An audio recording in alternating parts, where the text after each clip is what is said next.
오늘 여러분들께 들려드릴 이야기는 서하진 작가의 그림자 여행입니다. 이 작품은 마음속 깊은 곳에 꼭꼭 숨겨둔 상처를 간직한 채 만나는 사람들의 이야기입니다. 극복할 수 있는 상처와 극복할 수 없는 상처는 따로 있는 것일까요? 상처는 극복할 대상이 아니라 잊어야 할 대상일까요? 오늘 서하진 작가의 작품을 감상하시면서 같이 한번 생각해보는 시간이 되셨으면 좋겠습니다. 소설 작품을 같이 감상하면서 즐겁고 편안한 시간이 되시길 바랍니다. 서하진 작가의 소설 그림자 여행을 시작하겠습니다.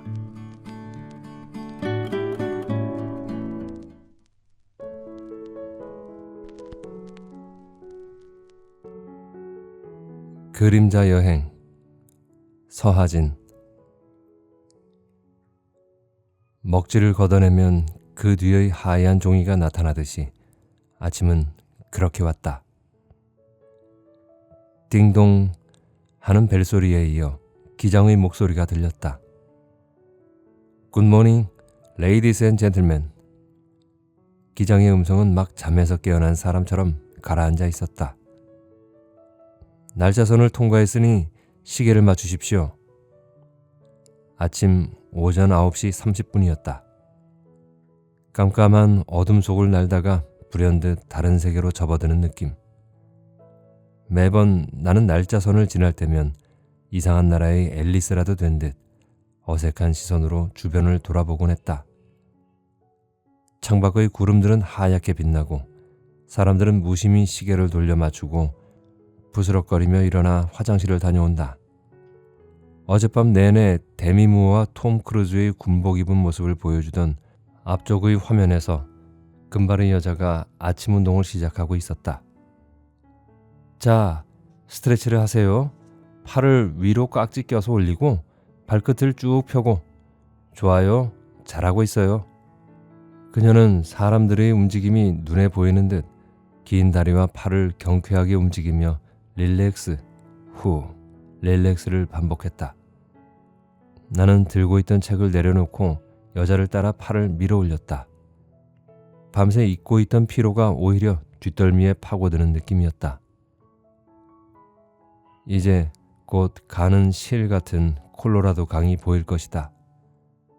이 강물이 LA까지 연결되어 사막 위의 거대한 도시를 지탱시키는 젖줄 역할을 하고 있다는 안내방송이 있을 것이다. 사람들은 감탄하며 혹은 다 아는 사실이지만 새삼 대단하다는 표정을 지으며 구불구불 이어진 캐년 바닥의 강을 내려다볼 것이다. 그리고 두어 시간이 더 지나면 마침내 비행기는 바둑판 같은 도시의 상공을 선회할 것이고, 그리고 덜커덩 바퀴 닿는 소리가 등을 치는 느낌이 들 것이다. 모든 것이 4년 전과 다름없었다. 다만 지금 나는 혼자였다. 나는 혼자 입국 신고서를 작성해야 하고 내 스스로 선반 위의 짐을 내려야 하고, 그리고 혼자서 길고 긴 터미널을 걸어 나가야 하리라. 공항까지 따라 나온 남편은 출국 수속을 하는 내내 말이 없었다. 내 앞쪽의 사람들이 무리지어 출국장으로 빠져나갈 때야 남편은 화난 사람처럼 불쑥 말했다. 꼭 가야 되겠어? 이게 무슨 뜻인지 당신 알아? 남편에게서 손가방을 받아들면서 나는 짧게 대답했다. 알고 있어요. 남편이 무어라 말하려 할 때 유리문 앞의 직원이 내게서 여권을 받아들었다. 내 뒤의 남자가 그의 가방으로 슬며시 나를 밀어붙이고 있는 걸 본 남편이 그 남자를 째려보았다. 초조함과 짜증이 섞인 그 눈빛. 나는 여권을 돌려받고 경계선 안쪽으로 들어섰다. 도대체 당신을 이해할 수가 없다고 중얼거리는 남편을 돌아보지 않고 그대로 열린 문을 지나 걸었다. 어처구니 없어 할 그의 얼굴을 더 이상은 마주하고 싶지 않았다. 그를 이해시키고 싶은 마음이 내게는 남아있지 않았다. 그런 일들은 충분히 겪었다고 나는 생각했다.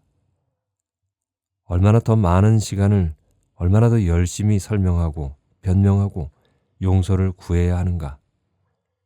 내가 그렇게 했을 때 당신은 어디 있었는가? 아니, 오히려 당신이 내게 그렇게 했어야 하지 않은가? 항상 오만하고 당당하던 당신이야말로 내게 무릎을 꿇어야 하는 사람이 아니었던가?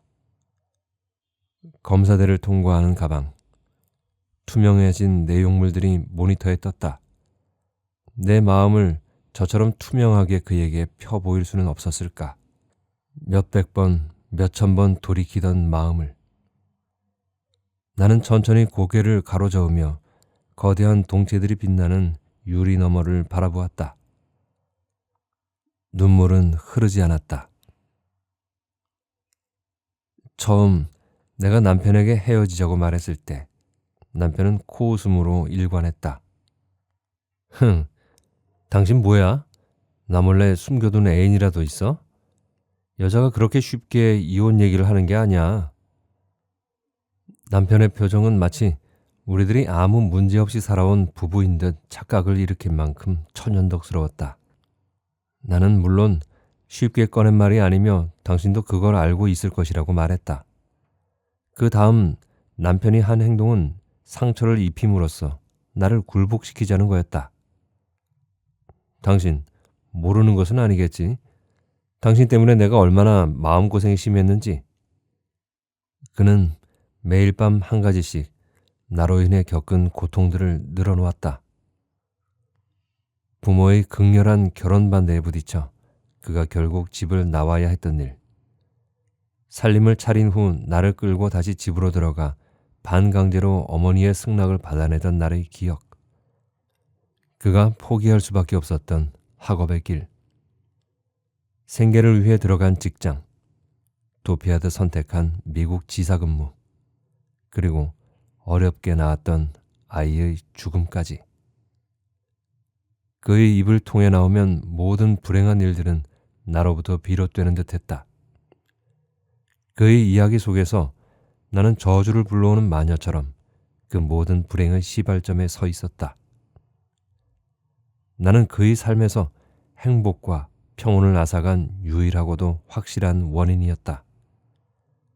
그런 이야기를 할 때의 남편의 음산한 눈빛.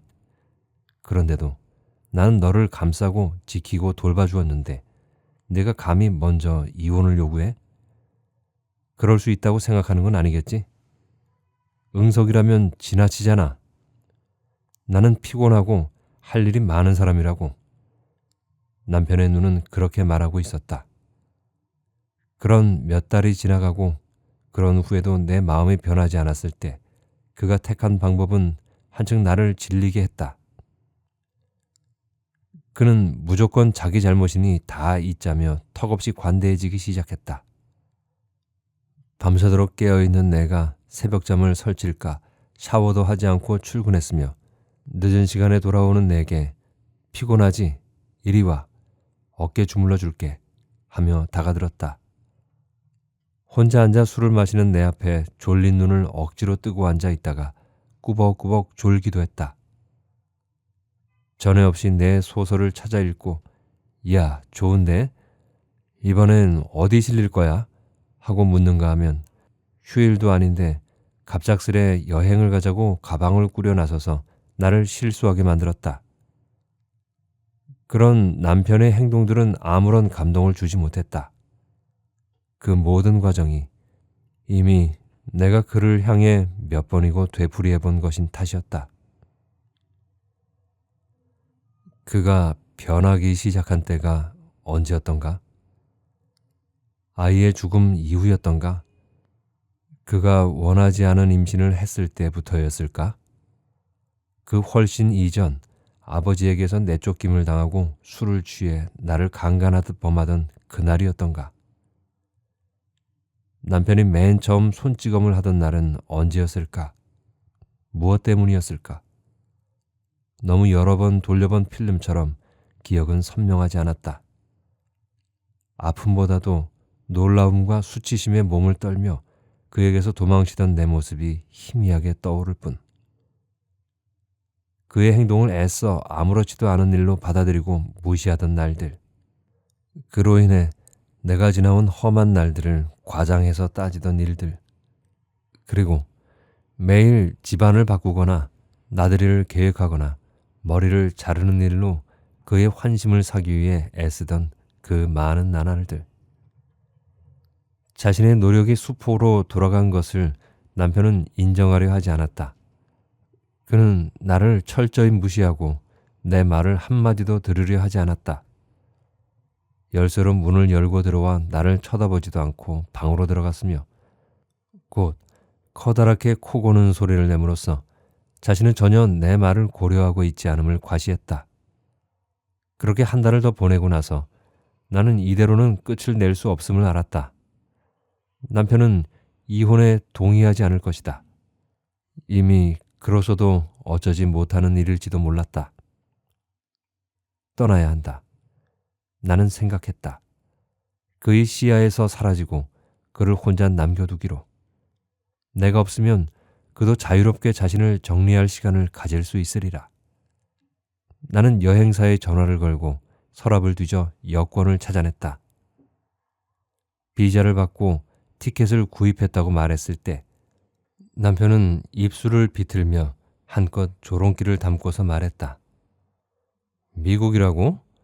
설마 LA는 아니겠지? 남편이 왜 LA를 그렇게 야릇한 바람으로 말하는지 나는 알고 있었다. 그곳에 있는 사람 때문이었다. 남편이 나타나기 전까지 내가 사랑했던 사람. 조숙은.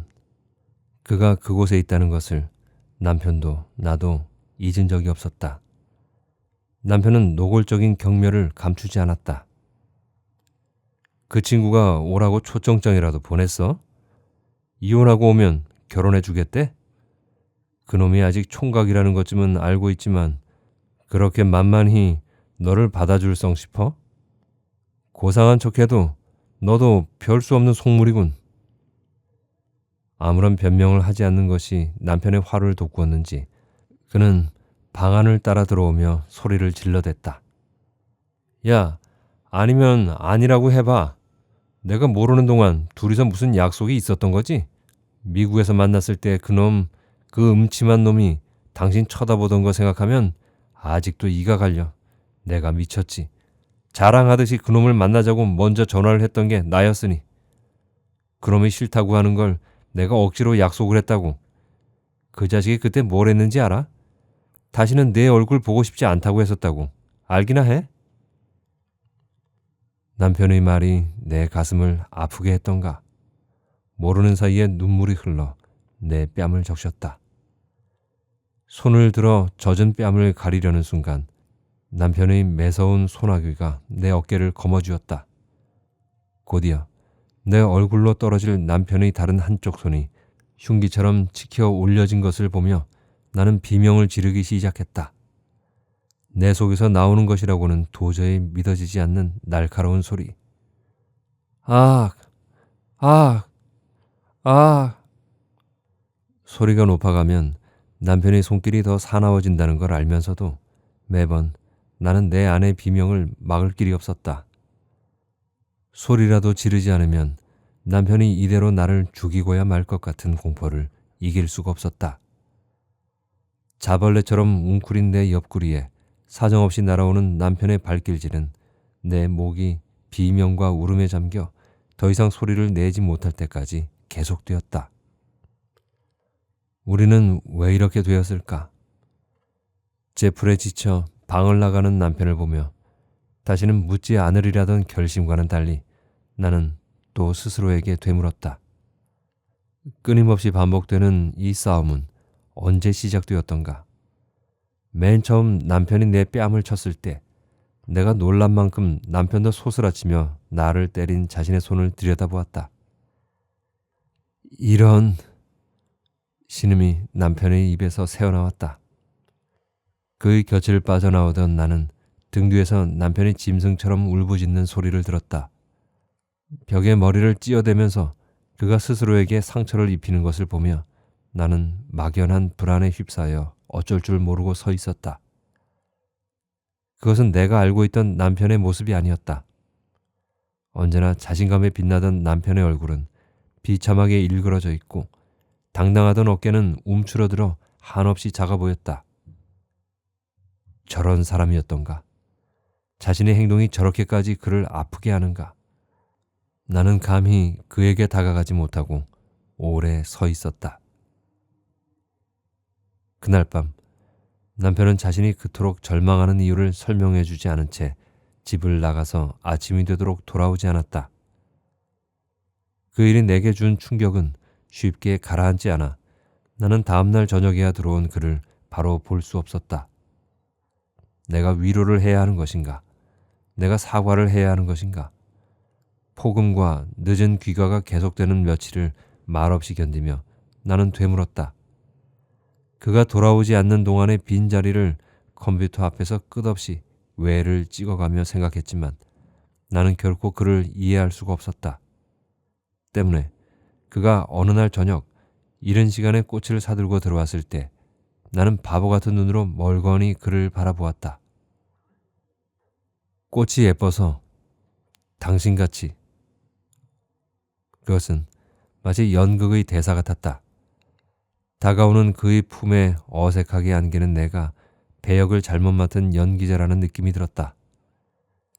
그가 자연스럽게 화해의 몸짓을 보이듯이 언제 또 폭군의 역할을 맡을지 알 수 없다는 생각이 나를 초조하게 했다.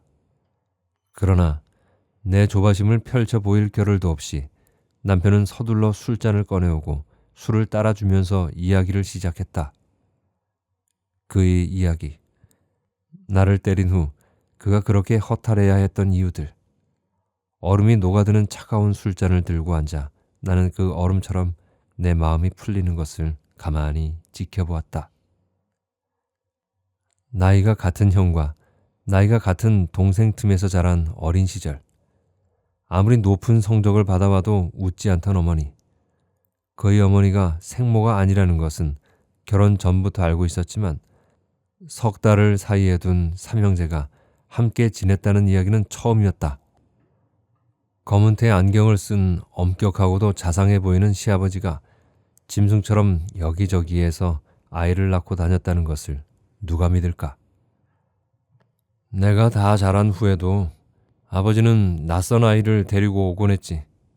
도대체 왜 이러는 거냐고 어머니가 소리를 지를 때마다 나는 그 아이를 죽이고 싶다고 생각했었어. 나는 아버지를 붙잡고 구구절절 따지는 어머니도 미웠어. 그런 경우에 무슨 말이 필요하다는 건지 이해할 수 없었지. 그제야 그가 나를 때린 이유가 생각났다. 웬 말이 그렇게 많아? 하면서 그는 순식간에 내 얼굴을 갈겼었다. 빈잔에 얼음을 채워 넣으며 남편은 잠긴 음성으로 말했다. 그때 내 안에서 자라나던 사리를 감추기 위해 내가 얼마나 힘들게 살아야 했는지 아무도 모를 거야. 그런데 이제 와서 당신에게 손을 대고 말았으니 나는 다 지나간 일이라고 생각했었는데 이젠 벗어났다고 믿었는데. 취기가 오르면 자꾸 고개를 숙이는 버릇대로 남편은 말 마디마다 고개를 꺾으며 힘겹게 이야기를 계속했다. 남편의 가슴 속에 피 흐르는 상처가 들여다 보였다. 상처 입은 사람끼리는 이해하는 법이라고 남편이 입버릇처럼 말하던 것이 아니더라도 나는 남편에 대해 안쓰러움이 싸하게 밀려와 숙인 그의 머리를 감싸 안았다. 상처라는 말처럼 남편과 나를 감동에 적게 하는 것이 또 있을까? 우리는 처음부터 서로를 알아보았었다. 그의 자신의 찬 얼굴 뒤의 그늘을 내가 쉽게 읽었듯이 내 숨겨둔 것의 아픔을 그는 단번에 감지해냈다. 어쩌면 그것마저도 하나의 환상에 지나지 않는 것이었을까? 누구에게나 당연히 있는 것을 가지지 못한 사람끼리의 동질감.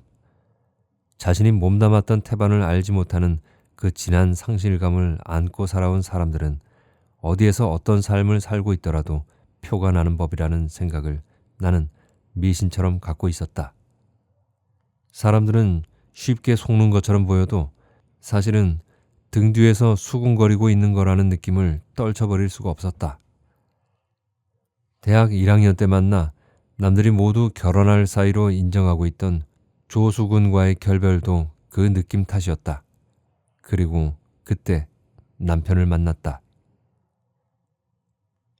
언제나 조용하고 온화하던 수근이 못마땅하게 여겨지기 시작한 것은 졸업을 앞둔 가을이었다. 또래의 많은 남자들이 군대로, 대학원으로, 무슨 회사로 옮겨가기 위해 술렁였지만 수근은 아무런 대책 없이 졸업을 맞고 그대로 실업자로 주저앉았다.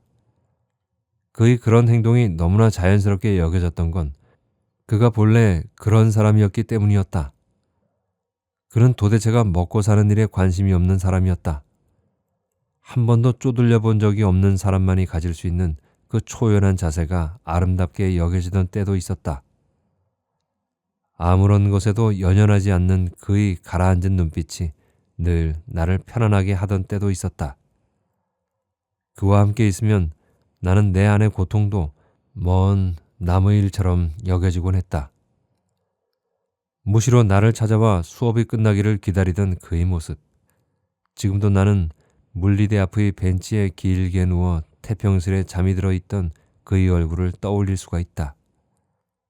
강의가 끝나고 우르르 빠져나가는 학생들이 만드는 소음도 그의 잠을 깨우지 못해서 내가 다가가 가만히 흔들면 그는 언제 그랬냐는 듯 맑은 눈을 뜨고 나를 보는 것이었다. 응, 햇살이 좋아서. 그래서 나를 보러 왔다는 것인지, 그래서 잠이 들었다는 것인지 모호한 말이었지만 그에게는 어느 쪽도 상관없는 것이었음을 나는 알고 있었다. 그는 어제 어떤 여자와 잤다는 얘기와 장난삼아 본 운전면허 시험을 단번에 통과했다는 말을 똑같은 어조로 아무렇지도 않게 말하는 사람이었다.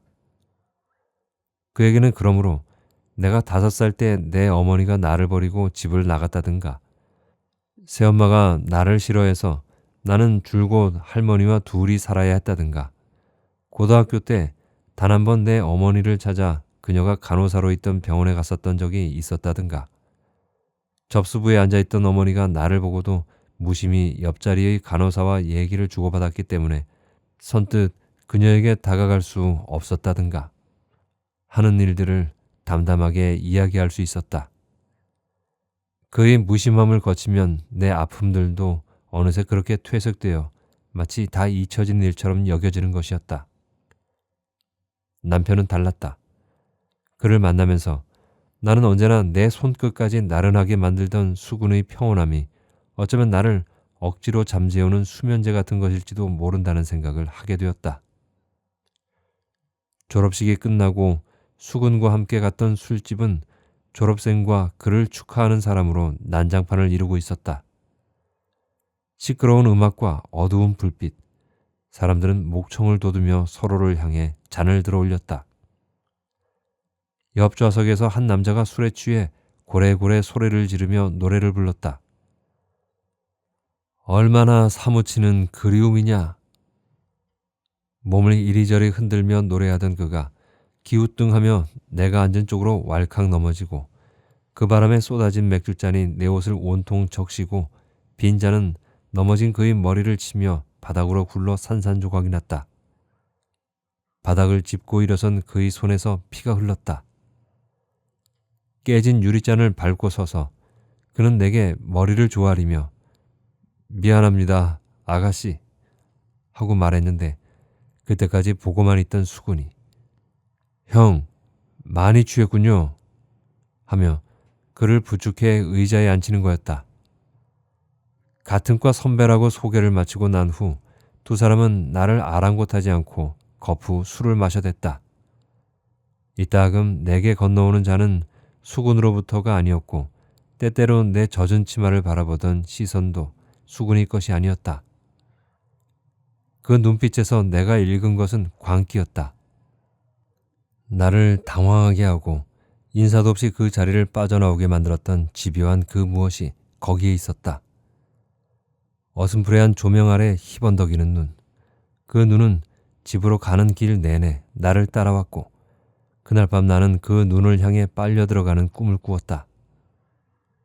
그렇게 만난 이래로 그는 끊임없이 내 주변을 맴돌았다. 어디를 가든 누구를 만나든 나는 늘 내 뒷꼭지에 따라붙는 그의 시선에서 노연하지 못했다. 한밤중에 혼자인 것이 분명한 내 방에서도 나는 문득 그의 존재를 느끼며 좁은 방 안을 둘러보곤 했다. 마침내 그가 나를 찾아왔을 때 나는 내가 아주 오래전부터 그를 기다리고 있었음을 깨달았다. 그는 나를 잠 깨게 하는 사람이었다. 내가 스스로에게 걸던 최면이 덧없는 것임을 알게 하고 내 상처에 소금을 문질러 댐으로써 나를 자지러지는 고통 속으로 몰아넣었다. 그러나 그 고통이 나를 살아나게 하는 것임을 나는 인정하지 않을 수 없었다. 무언가 비밀스러운 것이 느껴져. 느닷없이 나를 찾아온 그가 처음 건넨 말이었다. 할머니가 내어다 준 귤을 까면서 나는 아무런 말도 하지 못했다. 귤 껍질에 담뱃재를 털면서 그는 방 안을 휘둘러 보았다. 책들이 빽빽이 꽂힌 서가가 짓누르듯 서 있는 사면과 앉은뱅이 책상 위의 컴퓨터, 급히 치우느라 한두 장 삐져나와 있는 원고 뭉치들, 한편에 놓여있는 작은 화장대가 아니라면 여자의 방이라는 느낌이 조금도 들지 않는 내 방을 나도 새삼스레 돌아보았다. 그의 시선과 내 것이 허공에서 얽혀 한동안 움직이지 않았다. 그때 내가 생각했던 것은 무엇이었을까? 그의 눈빛을 고스란히 받아내면서 나는 이유 없이 이 사람이 나를 오래도록 지배할 것이라는 느낌으로 몸을 떨었다. 그것은 참으로 알 수 없는 경험이었다. 그가 내 안에 소리 없이 들어와 자리를 잡는 것을 보면서도 나는 아무런 저항감을 느끼지 않았다. 아니, 내 안에 그 무엇인가가 소리를 내어 그를 막으려 했는지도 몰랐다. 다만 나는 그 소리를 듣고 싶지 않았다. 그를 보고 싶다는 마음은 언제나 충동적으로 생겨났으며 한번 일어난 그 충동은 그를 통하지 않고는 가라앉힐 수가 없었다. 잠자듯 평온하게 살아온 날들이 모두 죽은 삶으로 여겨지기 시작했으며 나의 시간들은 아연 활기로 가득 차 마치 내가 딛고 있는 땅이 달라진 느낌마저 들었다. 나의 변화를 무심한 수군마저도 눈치채게 된 것은 봄이 깊어가던 즈음이었다. 수군과의 만남은 너무 오래되어 버리기 어려운 습관 같은 것이었지만 나는 어떻게든 그에게 얘기를 해야 했다. 늘 만나던 곳에서 마주 앉았을 때 수근은 그 맑은 눈으로 나를 보며 이상하다고, 왜 내가 낯설게 느껴지는지 모르겠다고 말했다. 왜냐하면 나는 잠깐 말을 끊었다. 내가 달라졌기 때문이야.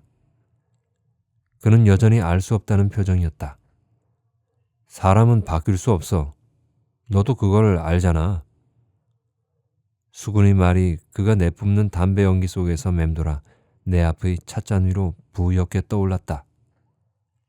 어디까지나 불투명하고 추상적인 것, 그것이 수군이었다. 나는 맥이 풀려 길게 한숨을 내쉬었다. 그를 붙잡고 앉아서 내가 다른 사람을 만나고 있으며 그 사람을 사랑하는지도 모르겠다고 말하는 것은 부질없는 일이었다. 내 말대로 바뀌었다면 언제까지 바뀐 채로 있을 건데? 그 말이 나를 격렬한 분노로 몰아넣었다. 나는 숨도 쉬지 않고 빠르게 수근에게로 말들을 들이부었다. 다시는 예전으로 돌아가지는 않을 것이며 그것은 우리 사이에도 그대로 적용되는 것이며 우리가 이렇게 된 것은 당연한 결과이고, 그리고 도대체 그 사실이 내게 무슨 의미가 있기나 하냐고. 나는 그의 얼굴이 일그러지는지 내 말이 떨려 나오는지 전혀 의식하지 못한 채 마구 짓거려댔다. 스스로 생각해 보아도 잔인하게 이를 데 없는 표현들을 서슴지 않으면서 내가 날려보낸 말의 화살들이 그에게 어떻게 날아가 꽂히는지 나는 보지 못했다. 화살들은 오히려 내게로 돌아와 거칠게 문을 밀고 나오는 내 발목을 잡았다. 자꾸만 헛노이는 걸음을 멈출 때마다 나는 몇 번이고 뒤돌아보았다. 3번, 5번, 10번. 그는 나를 따라 나오지 않았고 그 봄이 가기 전에 나는 남편과 결혼을 했다. 남편은 언제나 내게 남편 이상 그 무엇이었다. 그가 내게서 오래전에 그를 버린 생모의 냄새를 맡았듯이 나는 그에게서 아버지를 보았다. 나를 낡은 한옥의 구석방에 남겨둔 채 강남의 새 아파트로 떠나버린 아버지. 이따금 찾아와 내 방에 우두커니 앉아있다 돌아가는 아버지가 내게 해주었으면 했던 일들. 내가 아버지로부터 간절히 듣고 싶어 했던 말들을 나는 남편과의 생활에서 어렵지 않게 찾아내었다. 우리는 부부였지만 이미 완성된 가족이었다. 그래서 남편은 아이를 원하지 않았던 건지도 몰랐다. 그랬는데 무엇이 잘못된 것일까? 우리의 날은 이제 겨우 4년이 지났을 뿐인데. 내게 손찌검을 하고 난 후 남편이 겪었을 그 참괴함을 나는 이해했다고 믿었다. 믿었으므로 다시는 그런 일이 일어나지 않으리라고 생각했다. 자신이 깊은 곳을 들켜버린 사람은 그것이 더 이상 비밀스러운 것이 아니므로 해서 거기서 벗어날 수 있는 것이라고 나는 그렇게 믿고 있었다. 한 달이 지난 어느 날 나는 내가 틀렸다는 것을 뼈저리게 깨달아야 했다. 오히려 비밀이 아니므로 한층 더 뻔뻔스러워질 수도 있음을 나는 알지 못했던 거였다. 남편의 손찌검은 나날이 심해지고 언제부터인가 그 이유조차 불분명한 채로 매를 맞는 날이 계속되었다. 남편에게는 물론 충분한 이유가 있었다. 그가 얘기한 서류를 찾아놓지 않았다든가, 숙취로 머리가 무거운 아침에 빵과 계란을 주었다든가, 자기보다 늦게 들어와서 저녁 먹었느냐고 한마디 물어보지도 않았다는 그런 따위의 이유들. 아니, 그보다는 그까짓 걸 갖고 뭘 그리 화를 내느냐고 내가 말을 보탰기 때문이었을지도 모른다. 정말 그랬다. 그는 자신의 말 뒤에 내가 토를 다는 것을 참지 못했다. 떠나자는 말을 먼저 꺼낸 것은 남편이었다. 모르는 사람들 틈에서 살아보자고 그는 구원의 빛을 본 듯 미국행을 이야기했고 망설일 틈을 주지 않았다. 내가 남편의 말에 동조의 미소를 보내는 일이 잦아지면서 우리에게는 서서히 평온이 찾아드는 것처럼 보였다. 우리는 담담하게 나날들을 보내는 법을 배우고 있었다. 뒤늦게 다시 시작한 수업을 따라잡느라 바쁜 나와 마찬가지로 미국 땅에서의 업무 파악에 시달리던 남편도 우리 사이의 일을 심각하게 반추해 보기에는 턱없이 바빴으므로 매일 밤 내가 리포트와 발표 준비로 늦게까지 책상 앞에 앉아있는 동안 한국에서 온 상사를 접대하느라 피곤한 남편은 등을 구부리고 잠이 들었다. 5분, 10분, 30분, 1시간. 남편이 나보다 먼저 잠자리에 들어가는 시간이 점점 앞당겨지면서 우리 사이는 그만큼씩 벌어지고 있었음을 우리 중 누구도 눈치채지 못했다. 그 균열이 입을 벌리기 시작한 것은 임신 사실을 알게 된 어느 날이었다. 나는 보통의 남자들이 그러하듯이 그가 부모가 되는 것을 당연한 일로 받아들이리라 생각했기 때문에 아이를 갖는 일은 끔찍한 것이라는 말을 들었을 때 입을 다물 수가 없었다. 당신에게 말했었잖아. 나는 아버지가 되는 것이 싫다고. 그는 왜 이렇게 분명한 일을 가지고 우리가 다투는지 이해할 수 없다는 표정을 지었다. 그는 늘 그렇게 말하기는 했다. 씨를 가졌다고 함부로 뿌리고 다니는 일은 죄악이라고.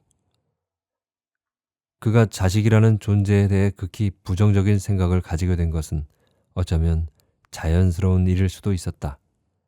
9이나 되는 자식을 세 여자에게서 얻은 그의 아버지. 그러나 이것은 여기저기 함부로 뿌려진 씨가 아니지 않느냐는 내 말도 그에게는 별다른 감흥을 불러일으키지 못했다. 딱하다는 듯 남편이 말을 이었다. 엄마가 되는 일이 어떤 것인지 당신 알고나 하는 얘기야? 그 말은 본래의 의도가 어떻든 날카로운 칼날처럼 번뜩이며 내 가슴을 도려내고 말았다. 얼핏 자신의 실수를 깨달은 남편이 내 말은 그러니까 당신이 얼마나 힘들겠느냐 하는 것일 뿐이라고 변명하며 나를 감싸려 들었지만 이미 오래된 상처에서는 다시 피가 흐르기 시작한 후였다. 엄마라는 존재에 대한 내 오랜 회의를 잘 알고 있을 남편이었으니 그 말은 그만큼 더 잔혹했다. 한번 덧붙여진 상처는 쉬이 아물지 않았다. 새롭게 흐르는 피가 두텁게 아물었던 딱지를 적시고 묵은 아픔까지도 들쑤셔대는 날이 계속되었다. 나는 더 이상 그의 말에 침묵하지 않았다. 우리는 일주일이 멀다 하고 싸움을 벌였고 그때마다 그는 내게 주먹을 쳐들었다. 매번 나를 때린 후 혹은 때리기 전 그가 참혹한 갈등에 빠진다는 것을 그도 나도 알고 있었다. 알면서도 그렇게 만드는 나를 향한, 알고도 그렇게 하는 그를 향한 서로의 분노는 끝간데 없이 치솟아 올랐다. 우리들의 싸움은 이미 우리의 의지와는 상관없는 것이었다. 저절로 타오르는 불길처럼 우리 두 사람이 만들어낸 감정은 자기들끼리 어울려들며 끊임없이 새로운 불길이 되어 올라붙었다. 우리는 그 불길에 갇힌 채 거친 숨을 몰아쉬는 길들여지지 않은 짐승이었다. 혹독한 추위를 겪은 뒤의 봄이 따사롭듯이 아이가 태어난 후 얼마간의 시간은 믿기지 않을 만큼 평화로웠다. 그토록 격심하게 임신을 반대하던 남편은 막상 빨갛게 찡그리며 우는 아이를 받아 안았을 때는 벅차서 어쩔 줄 몰라 했다. 아침마다 그는 아이의 작은 손을 일일이 펴보고 얇은 비늘 같은 손톱을 쓰다듬느라 식사도 거른 채 서둘러 출근하곤 했다. 이놈이 제 아비를 닮아 먹성이 좋다고 힘차게 젖을 빠는 아이를 놀리기도 했으며 목욕을 시키는 도중에 노란 똥을 쏟아내는 아이를 희한하다고 웃어대면서 아이의 엉덩이를 장난스럽게 때렸다. 목욕을 마치고 고온히 잠든 아이를 내려다보며 몇 올 되지 않는 머리를 쓸어 올려주는 그의 손길은 아이에 대한 사랑으로 한없이 부드러웠다. 허전한 기분에 깨어난 한밤중에 아이의 침대 곁에서 누가 데려가기라도 할 듯 우두커니 아이를 지키고 서 있는 남편을 보는 일도 드물지 않았다. 그럴 때면 아이와 남편이 만드는 공간이 촘촘한 밀도가 느껴질 정도의 사랑으로 메워져 있어서 나는 남편을 소리내어 부르지 못했다. 어스름한 빛에 부유움이 떠올라 있는 남편의 얼굴 어디에서도 지난 10달 동안의 횡포를 더듬어 볼 수는 없었다. 얼마나 다행스럽고 고마운 일인가. 나는 가슴 한편의 까닭없는 불안감을 토닥거리며 다시 잠들곤 했다.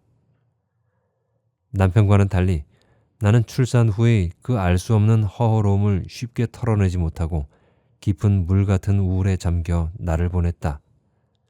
남편이 출근하고 잠든 아이를 혼자 들여다보노라면 이유 없이 눈물이 흘러나왔다. 아가야, 너는 나를 아니? 내가 물으면 잠자면서도 아이는 비sit 웃었다. 그 의미 없는 웃음이 내 가슴을 아프게 했다. 아이가 젖을 빨아들일 때면 내 안에 무엇인가가 아이에게로 건너가는 느낌이었지만 어쩐지 그것이 다시는 내게로 돌아오지 않으리라는 생각이 들었다. 그런 생각이 들 때마다 나는 아이를 힘주어 끌어안았고 놀란 아이는 젖꼭지를 밀어내며 자지러지게 울어댔다. 그러면 그 울음이 또 섭섭해서 눈물이 핑 도는 것이었다. 그 짧은 평화, 단 2달 동안의 고요하고 아름답던 시간이 우리에게 허락된 전부였다.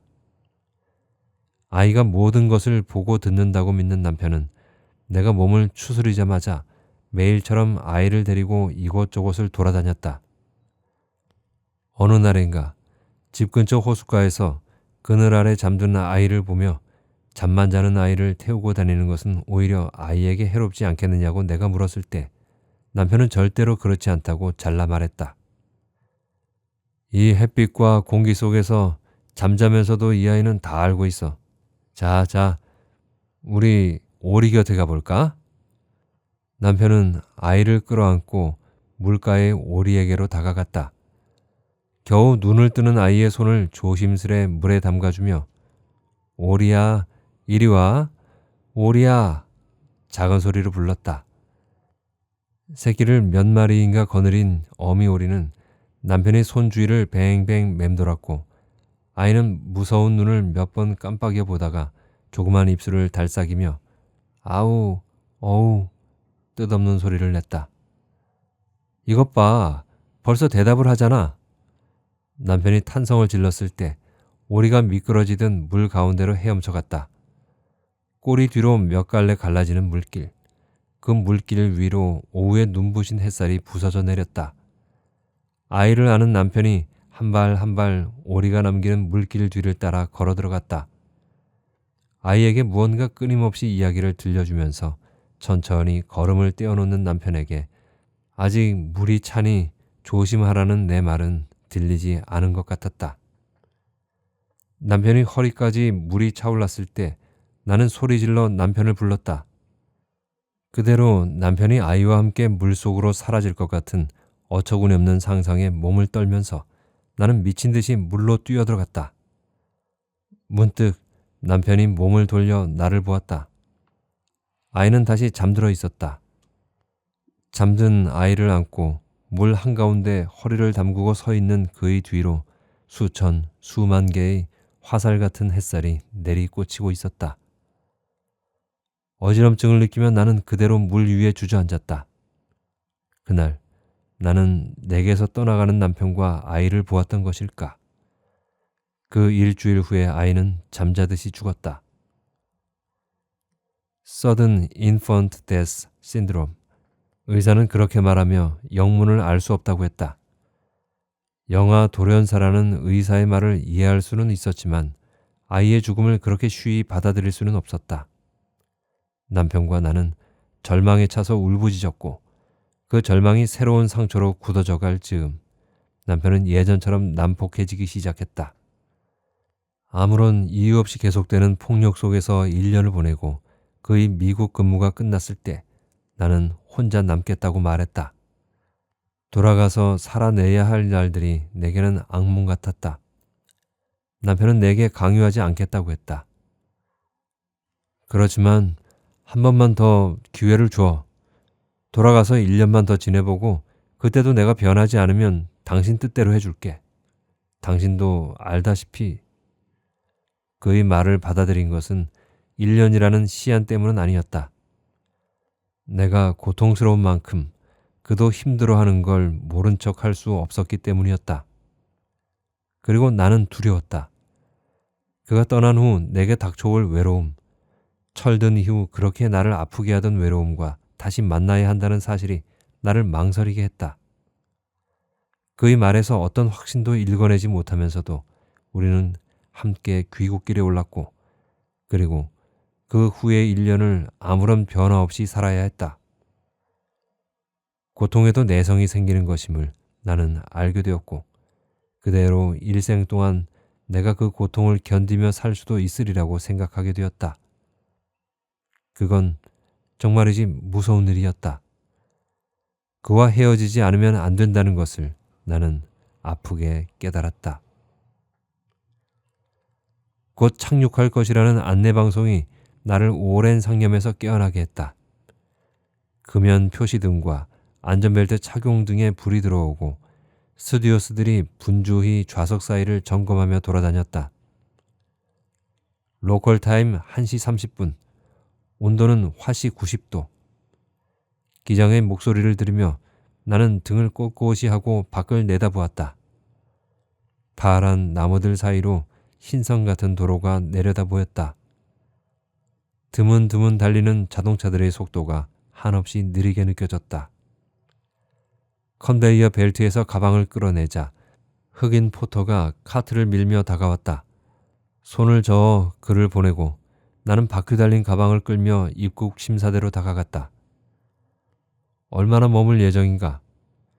금태 안경을 밀어 올리며 심사대의 직원이 물었다. 한 달. 나는 생각 없이 서류에 적은 대로 대답했다. 얼마 동안 이곳에 머물 것인지 무엇을 할 것인지 나는 깊이 생각하지 않았다. 생각은 늘 나를 주저앉게 만들 뿐이었다. 가방을 질질 끌면서 나는 환한 햇살이 넘치는 밖을 향해 걸어 나갔다. 밝은 햇빛에 탈색된 듯한 금발머리의 여자가 내게 웃음을 지어 보였다. 하이. 여자는 잘 아는 사람에게 하듯 다정의 인사를 건네고 나를 스쳐갔다. 모르는 사람들 틈에서 라고 남편은 말했었다. 귀를 파고드는 낯선 억양이 나를 망연하게 했다. 아무것도 하지 않고 아무런 계획도 세우지 않고 나는 그저 가만히 나를 버려두리라. 다만 잠자고 먹고 걷고 다니던 학교를 찾아보는 것도 좋을 것이다.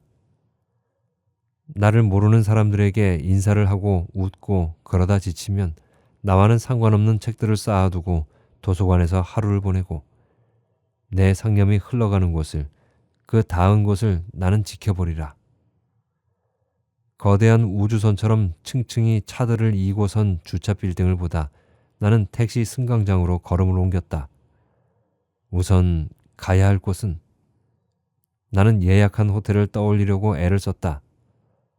보나벤처였던가? 할리데이인이었나? 아니, 힐튼이었던가?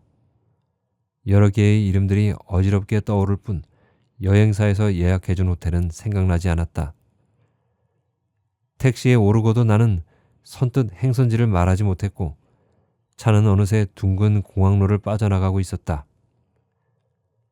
호텔 이름을 확인하기 위해 나는 부시럭거리며 수첩을 찾아들었다. 미국에는 처음인 모양이지요? 가이드가 필요합니까? 운전사가 뒷거울로 나를 힐끗 보며 물었다. 그의 검은 안경을 보며 얼핏 나는 수군을 떠올렸다.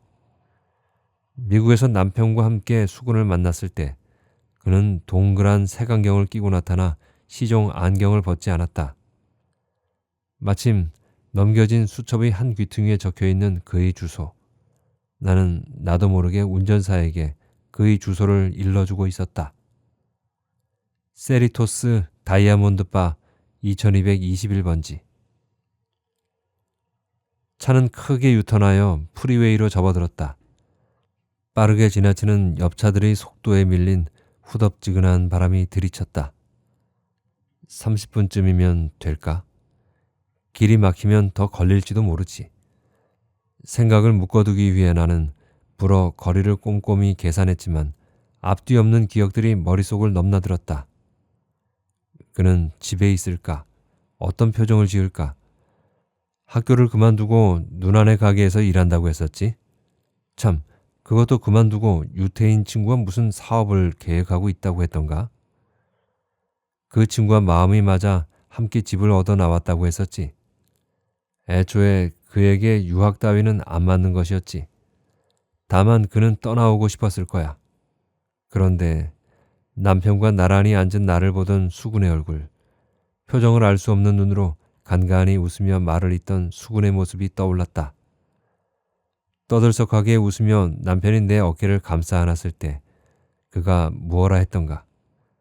남편은 지금까지도 모르고 있지만 수군과 나는 그 후에 한 번 더 만났었다.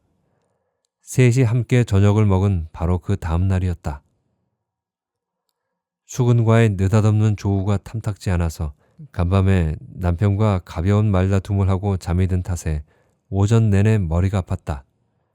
남편은 내게 그냥 학교 후배를 만나기로 했다고 하면서 그 자리에 데려간 거였다.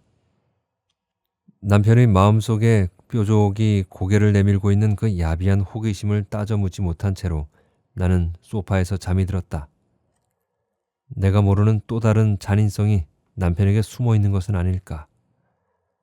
줄곧 머리를 떠나지 않는 불안감을 털어내려야 했으면서 나는 집을 치우고 빨랫감을 찾아들었다.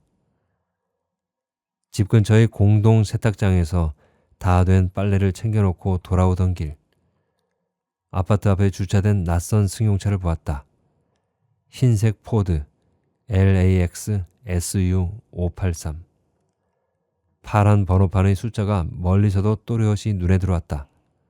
누굴까?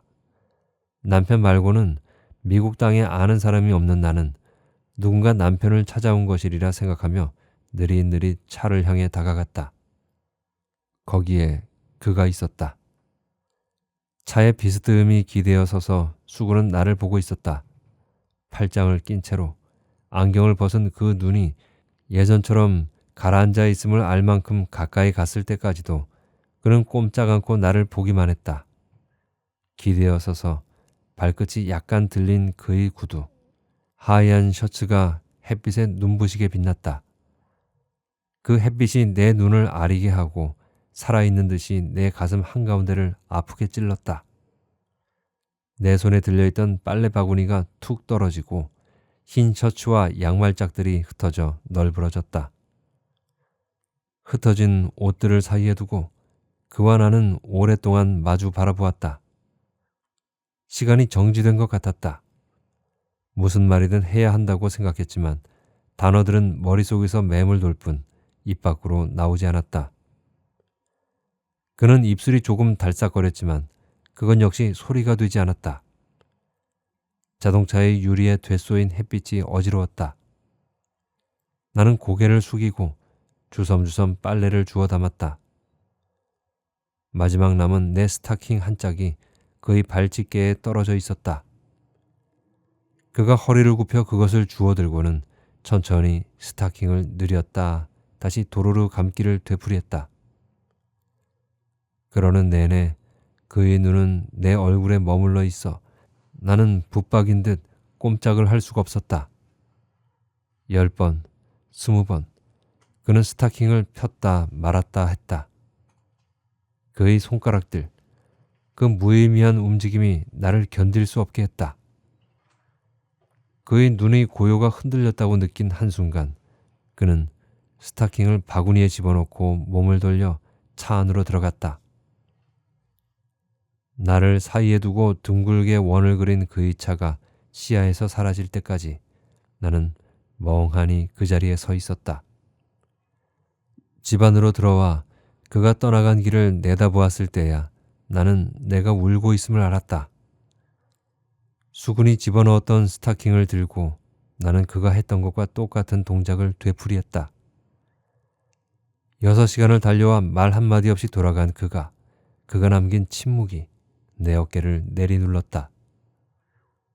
다시 혼자 6시간을 달려 돌아가는 그의 하얀 차. 그의 잠긴 눈동자가 떠오르자 격렬한 외로움이 밀려들었다. 나는 커튼을 집어뜯으며 소리 죽여 울었다. 그것이 마지막 본 그의 모습이었다. 이제 아이를 낳고 또한 아이를 잃은 나를 그는 어떻게 맞아들일까? 나는 다만 그의 고요한 눈을 한 번쯤 보고 싶은 것뿐이라고 스스로를 타이르듯 생각했다. 차가 속도를 줄이며 주택가로 접어들었다. 나란히 늘어선 집들의 예쁜 글씨로 적힌 숫자들. 2217, 18, 19, 20. 차는 천천히 도로가에 멈춰서고 잔디가 깔린 작은 마당이 눈에 들어왔다. 여깁니다, 아가씨. 우리가 바로 찾아온 거죠? 운전사가 목을 내리며 나를 보았다. 바로 찾아온 것일까? 나는 알 수 없었지만 고개를 끄덕이며 내릴 채비를 했다. 택시가 떠나고 나자 길은 한없는 적요 속에 빠져들었다. 그 고즈넉함이 비로소 수군에게 왔음을 느끼게 했다. 하얗게 칠한 낮은 담장을 끼고 나 있는 문 앞에서 나는 잠시 망설였다.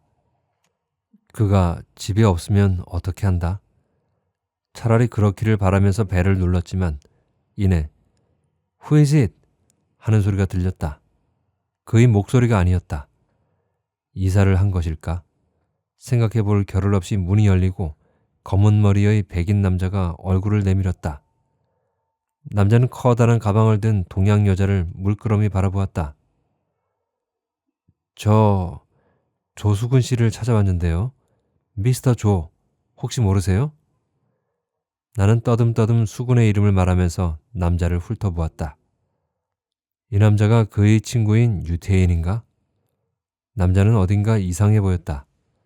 까닭을 알 수 없는 불쾌한 느낌이 남자에게서 전해져 왔다. 남자 역시 나를 이상하다는 듯이 바라보았다. 그때 안쪽에서 무슨 일이냐고 묻는 소리가 들렸다. 그의 목소리인가? 영어 발음 때문인지 나는 확신할 수가 없었다. 이리 나와봐. 네 손님이야. 남자가 안을 향해 소리쳤다. 수구는 벌어진 입을 다물지 못하고 나를 보았다. 어쩐 일이냐고 묻지도 않았다. 그는 가방을 받아들고 비껴서면서 나를 안으로 들어오게 했다. 나를 의자에 앉히고 웃옷을 벗게 하고 물잔을 가져다 주는 그의 행동이 너무 자연스러워 나는 조금씩 긴장을 풀었고 물 한 잔을 다 마셨을 때는 웃을 수조차 있었다. 놀랐지? 갑자기 나타나서. 나는 어느새 그에게 말을 걸고 있는 스스로가 놀라웠다. 지금 막 공항에 내려서 이렇게 와도 괜찮은지 모르겠지만 괜찮으니까 걱정하지 마. 나는 괜찮아. 그런데 내게서 물잔을 받아들며 수구는 오래전 내게 보여주었던 편안한 웃음을 지었다. 웃음 끝에 비틀려진 입술이 미세하게 떨리는 것을 나는 가만히 바라보았다.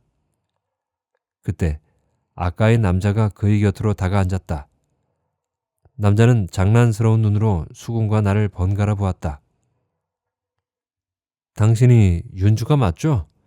조가 늘 얘기했었던. 남자는 나를 니은주, 수군을 조라고 불렀다. 자신은 조슈아라고 했다.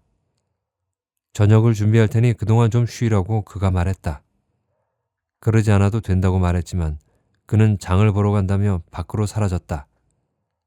나가기 전에 그는 수군을 향해 눈을 찡긋해 보였고 수군은 얼굴을 일그러뜨리며 조슈아의 어깨를 툭툭 두들겼다. 조슈아와 나는 2년째 같이 살고 있어. 저 친구와는 얘기하다 말고 그는 피곤하지 않느냐고 방을 알려주겠다며 가방을 들고 일어섰다. 계단을 올라 오른쪽이 그의 방이었다. 맞은편은 조슈아의 방이야. 나는 조슈아와 함께 있으면 되니까 우선 내 방을 쓰도록 해. 여기 샤워장이 붙어 있으니까 그 편이 낫겠지? 그리고 뭐 필요한 거 있으면 말해. 짐을 옮겨다 주고 방을 알려주고 필요한 것을 묻고. 그는 흡사 호텔의 벨보이였다. 그런 그에게 나는 쉽사리 다른 말을 하지 못하고 머뭇거렸다. 왜 그래? 뭐 다른 필요한 것이 있어? 그는 또 필요를 들먹인다. 나는 고개를 저었다. 나는 샤워를 하고 싶지 않아. 나는 자고 싶지도 않아. 나는 너를 보러 왔어. 그렇게 말하고 싶었지만 나는 그저 가만히 있었다. 그의 눈 속에 내가 있었다. 그 눈은 예전처럼 고요하지 않았다. 무언가 그를 변하게 한 무언가가 거기 있었지만 나는 종래 그것이 무엇인지 읽어낼 수가 없었다. 그가 손을 뻗어 내 머리를 쓰다듬었다. 이마를 거쳐 턱을 쓸어내리던 그의 손길이 내 입술을 더듬었지만 그의 손에서는 아무런 열정도 느껴지질 않았다. 그는 내 얼굴을 당겨잡고 가볍게 입을 맞추었는데 그것은 마치 온우이 사이의 키스 같았다. 잠에서 깨어났을 때 방은 어둑신한 그늘에 잠겨 있었다. 낯선 방 안을 둘러보며 잠시 나는 내가 어디에 와 있는 것인지 생각했다. 침대 옆의 낮은 탁자에 놓인 사진틀, 그 속에 웃고 있는 수군이 있었다. 그는 혼자가 아니었다. 그의 어깨를 감싸며 고개를 그에게 기대고 있는 조슈아와 함께였다. 사진 속에서도 두 사람은 다정하고 행복해 보였다. 조슈아, 곱슬거리는 검은 머리를 여자처럼 늘어뜨린 그의 얼굴이 나를 보고 있었다. 사진의 표면을 더듬어 보는 내 손가락에 그대로 묻어날 듯이 그 웃음은 맑고 선명했다. 언제 잠이 들었을까? 얼마나 잔 것일까? 샤워를 하고 누군가 밖에서 얘기하는 소리를 듣다가 그대로 침대에 쓰러져 잠이 들었던 모양이었다. 열린 커튼 사이로 어둠이 내리기 시작하는 거리가 내다 보였다. 두어 시간 잤을 뿐인데도 오래전부터 이 방에 있었던 듯한 기분이 들었다. 수근의 스스럼 없는 행동, 마치 자신에게로 올 것을 예감하고 있었던 듯 예사롭게 나를 맞던 그를 생각하자 가슴 밑바닥에서 조용히 물이 흐르는 느낌이었다. 그 물기가 천천히 목으로 차올라오고 눈가에 꼬리를 그으며 떨어져 내렸다. 나는 가만히 앉아서 기다렸다. 이윽고 물이 흐르기를 그치자 긴 한숨이 새어나왔다. 이제는 새롭게 수군을 대할 수 있을 것 같았다. 나는 흘러내리는 머리를 하나로 잡아묶어서 잠자는 동안 구겨진 셔츠의 주름을 손으로 잡아 폈다. 문틈으로 희미하게 음식 냄새가 스며들었다. 나는 방문을 열었다. 계단을 타고 올라오는 불빛에 나는 잠깐 얼굴을 찡그리며 서 있었다. 두어 걸음을 내려딛자 두런두런 말소리와 달그락거리는 그릇들이 부딪히는 소리가 들려왔다. 그래서 얼마나 있을 거라는 거야? 조슈아의 음성이었다. 등을 보이고 선 수구는 대답이 없었다. 이거 너무 짜지 않은가 몰라? 네가 좀 볼래? 조슈아가 그에게로 몸을 돌리고 국자 같은 것을 내밀고 있었다. 달큰한 냄새가 내게까지 훅 끼쳐왔다. 너무 그러지 마. 자꾸 나를 미안한 기분 들게 하지 말라고. 수군의 다음 말은 너무 작아 내게 들리지 않았다. 조슈아는 국자를 든 채로 수군에게 다가갔고 두 사람은 서로를 껴안고 천천히 입을 맞추었다. 조슈아의 손에서 국자가 툭 떨어지고 점점이 피 같은 액체가 양탄자 위로 번져나갔다. 나는 눈을 휘둥그렇게 뜨고 그들을 보았다. 내 심장이 박동이 머리를 쿵쿵 두들겨 댔다. 이러면 안 돼. 지금은 안 돼. 수군이 중얼거렸지만 그의 목을 감은 조슈아의 팔은 풀어지지 않았다. 그렇게 아는 채로 두 사람은 주춤주춤 걸음을 옮겨 소파 쪽으로 다가갔다. 그리고 벗은 등을 움켜쥔 하얀 손가락들.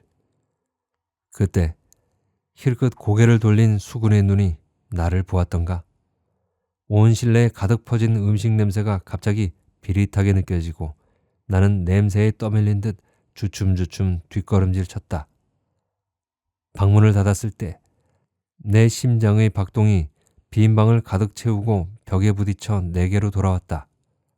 마구 머리를 뒤흔들면서 나는 내 속에서 끈끈한 엿처럼 흘러나오는 오열을 들었다. 이것이었구나. 그의 눈에 비쳐들던 그 알 수 없는 그림자.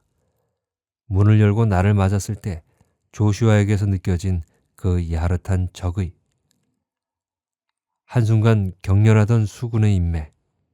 수도꼭지를 틀고 쏟아지는 물에 얼굴을 씻어내면서 나는 거울에 비친 낯선 여자를 보았다.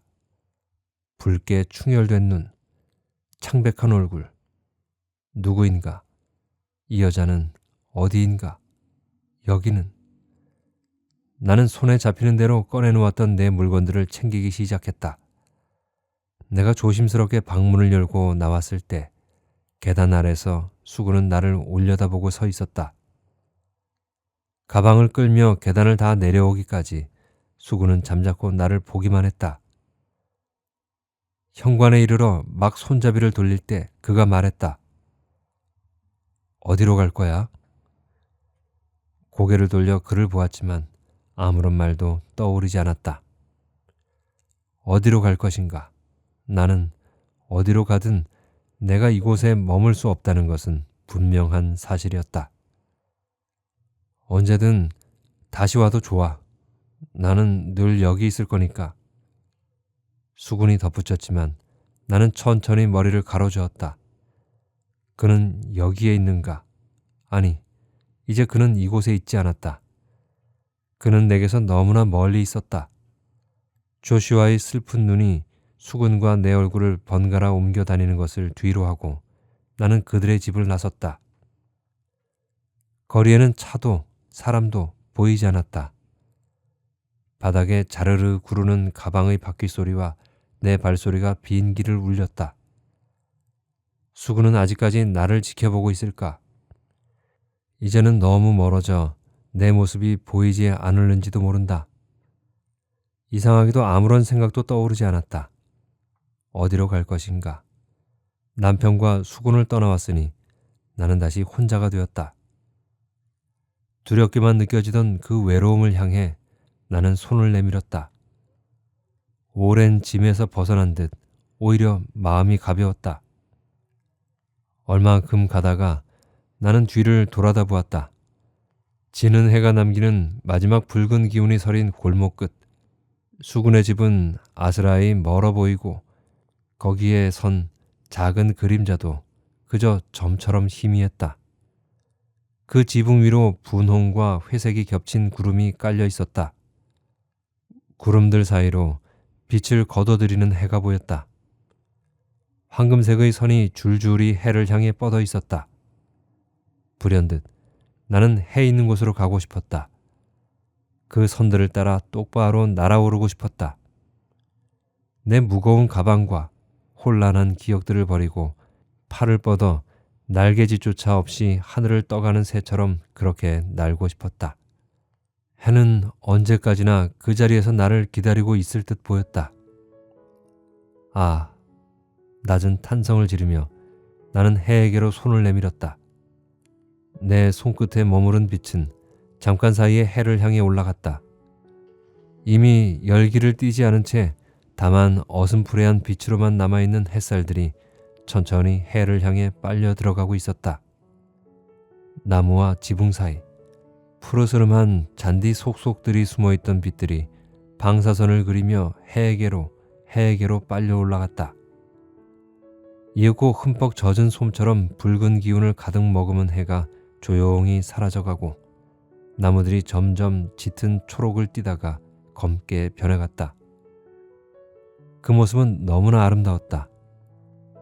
빛들은 영원히 그렇게 나무와 지붕을 짙게 물들이며 머물러 있을 것 같았지만 곧 빛이 숨어있던 자리에서 스며 올라온 어둠에 빠른 속도로 삼켜지기 시작했다.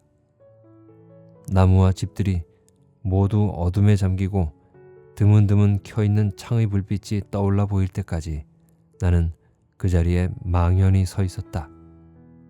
내 발목에 이른 어둠이 가만히 나를 감싸며 올라왔다. 자, 이제 가야지. 어둠이 내게 속삭였다. 나는 돌아서서 내 앞에 어둠을 향해 발을 내디뎠다.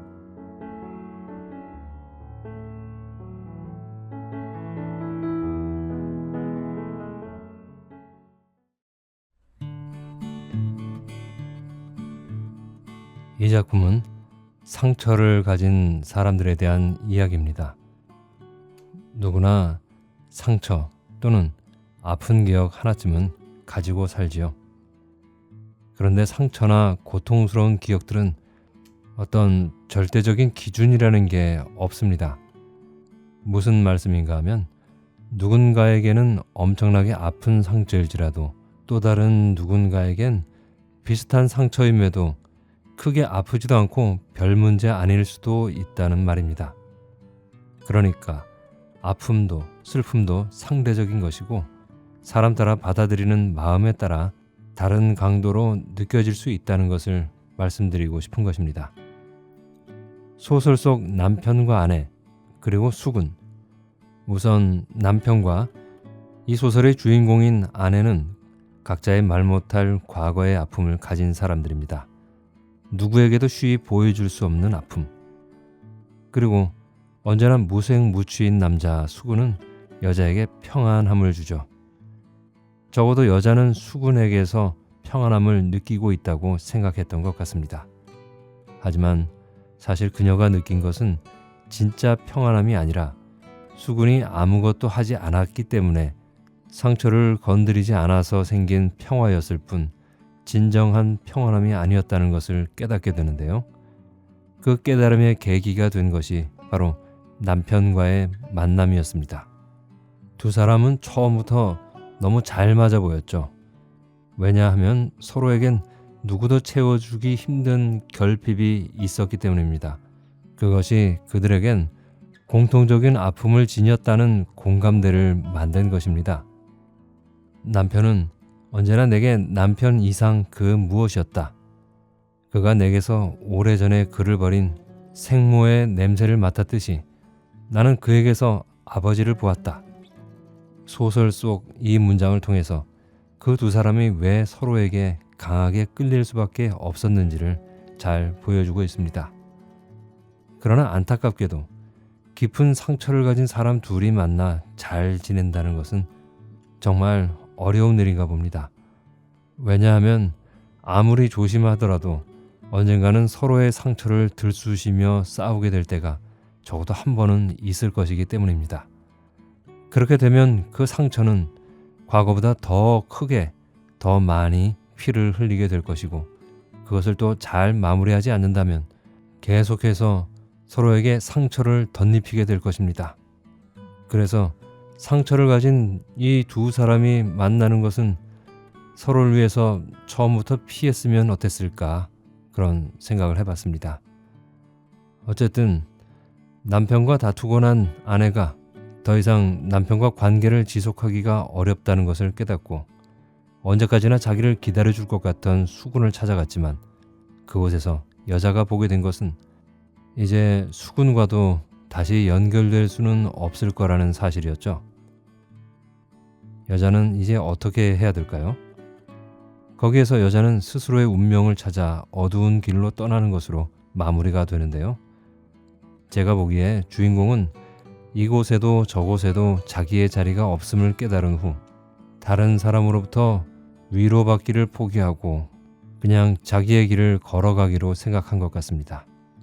어차피 나의 상처를 치유해 줄 수 있는 사람은 결국 나밖에 없기 때문입니다. 세상은 고통으로 가득하지만 그것을 극복하는 힘도 가득하다 라고 헬렌 켈러가 말했습니다. 누구나 힘든 상처로 고통스러울 수는 있지만 내 안에 그것을 이겨낼 수 있는 힘 또한 갖추고 있다는 것을 알았으면 좋겠습니다. 가족 여러분, 끝까지 들어주셔서 감사합니다. 지금까지 서하신 작가의 그림자 여행을 읽어드렸습니다. 다음에 뵐 때까지 건강하시고 행복하세요.